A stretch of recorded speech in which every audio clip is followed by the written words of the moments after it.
Hey there coding enthusiast, welcome back to IMS Coding.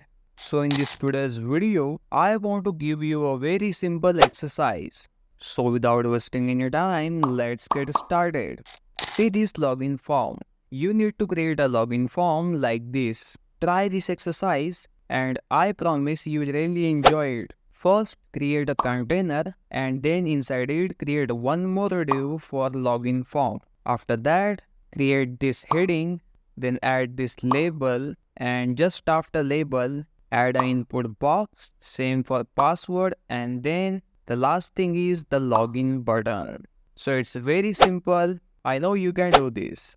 In our upcoming video, we will see the solution of this exercise. This video is a part of our HTML and CSS Beginners Guide course, so please do check out our playlist.